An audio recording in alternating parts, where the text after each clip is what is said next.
Fungsinya banyak kalau jadi orang kaya. Niatkan bahwa kalau Anda jadi orang kaya, Anda bisa menentukan ibadah Anda sendiri. Anda bisa menentukan ketakwaan Anda kepada Allah dengan merdeka.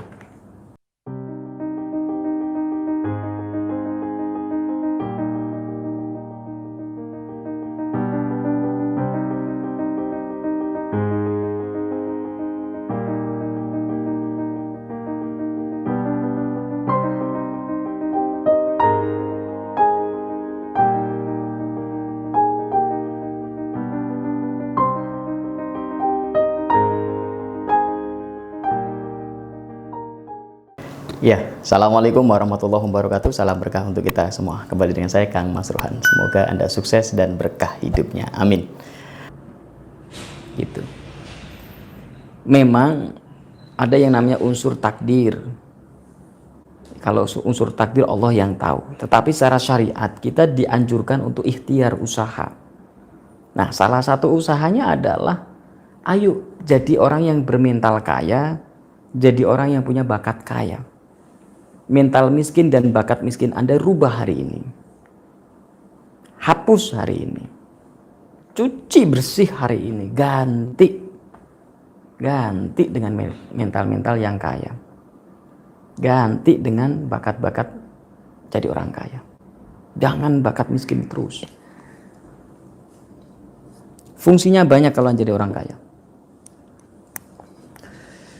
Niatkan bahwa kalau Anda jadi orang kaya, Anda bisa menentukan ibadah Anda sendiri. Anda bisa menentukan ketakwaan Anda kepada Allah dengan merdeka. Banyak sekali orang di luar sana yang masih diberi kemiskinan karena mentalnya yang miskin, sehingga ibadah dia tergantung oleh orang lain. Tidak merdeka. Banyak. Kasihan kan?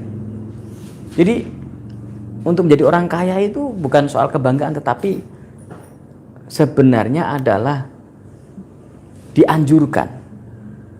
Kenapa? Supaya kalau Anda kaya, Anda bisa menentukan ketakwaan Anda kepada Allah dengan merdeka. Contoh, ada yang namanya Mas Joko atau Mas siapalah ya, jangan tersinggung kalau ada namanya yang mirip, atau Mas Jojon atau Mas Jian atau Mas siapalah pokoknya. Dia bekerja dengan orang non muslim. Dia bekerja dengan orang yang berlainan agama. Misalkan di Korea, misalkan di Jepang, misalkan di Singapura, di Malaysia, atau di Indonesia sendiri, tapi kebetulan dia bekerja dengan orang non muslim. Pas waktunya sholat, bisa enggak Anda sholat? Di situ ternyata dilarang bahwa tidak ada jam sholat. Akhirnya kan Anda tidak bisa merdeka untuk melakukan ibadah. Kenapa? Karena Anda tergantung ekonominya dengan orang itu. Gara-gara miskin kan? Makanya betul, kemiskinan itu kadang dekat dengan kekufuran. Karena banyak orang miskin tidak bisa sholat dengan merdeka. Nggak bisa ibadah dengan merdeka. Itu. Ya kan? Orang-orang di Jepang ya. Bahkan mereka ada yang menceritakan ke saya, sholatnya di toilet. Saking nggak boleh ada jam sholat itu udah ada di sana. Akhirnya orang-orang muslim yang kerja di sana, dia pas izin ke toilet sambil wudhu sholat di toilet, pakai tisu, pakai apa seadanya. Tapi toilet sana bersih ya, nggak kayak toilet di Indonesia gitu. Toilet sana bersih. Artinya apa? Kemiskinan itu bisa berbahaya juga gitu. Sehingga bisa menghambat ibadahnya kepada Allah, terutama sujud. Bisa mengganggu sholatnya. Jadwal sholat malah tidak jadi sholat. Gara-gara kemiskinan kan? Nah, tapi kalau orang kaya, bebas. Ya enggak? Anda kaya, Anda punya bisnis, Anda punya usaha banyak, Anda punya ekonomi banyak, punya karyawan, uangnya banyak. Bebas, mau hari ini sholat, mau haji, mau umroh, mau bangun masjid.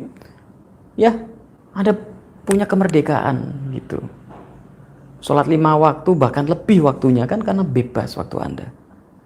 Karena kaya, karena Anda punya ekonomi. Sehingga kekayaan itu bukan masalah. Kekayaan itu rahmat. Tergantung Anda beriman apa tidak. Kalau Anda beriman dan taat sama Allah, kekayaan itu jadi barokah. Karena apa? Waktu Anda bisa bebas untuk sholat, untuk zikir, untuk pengajian, untuk taklim ilmu, ziarah-ziarah makam wali, bangun masjid, bangun mushola, bersedekah, amal soleh. Bahkan dengan kekayaan Anda bisa amar ma'ruf nahi mungkar. Misalkan ada tempat maksiat, tanah dibuat perjudian, ya Anda datang beli tanah itu, bangun masjid, hilangkan perjudian di situ. Tapi kalau Anda miskin, Anda gembar-gembor haram judi, Anda aja miskin, cuman gembar-gembor, nggak berefek. Tetap itu di situ dibuat tempat judi. Tapi kalau udah kaya raya, tanahnya dibeli, ya kan? Anda beli tanahnya itu, udah bangun pesantren atau bangun musola, apa bangun tempat pengajian atau dibangun tempat sholat, tuh kan langsung jadi tempat ibadah. Karena dengan harta bisa berjuang amar ma'ruf nahi mungkar.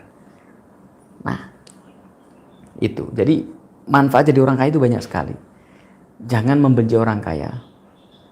Kalau kamu benci orang kaya, maka kamu tidak akan jadi orang kaya. Amin. Allahumma amin. Assalamualaikum warahmatullahi wabarakatuh.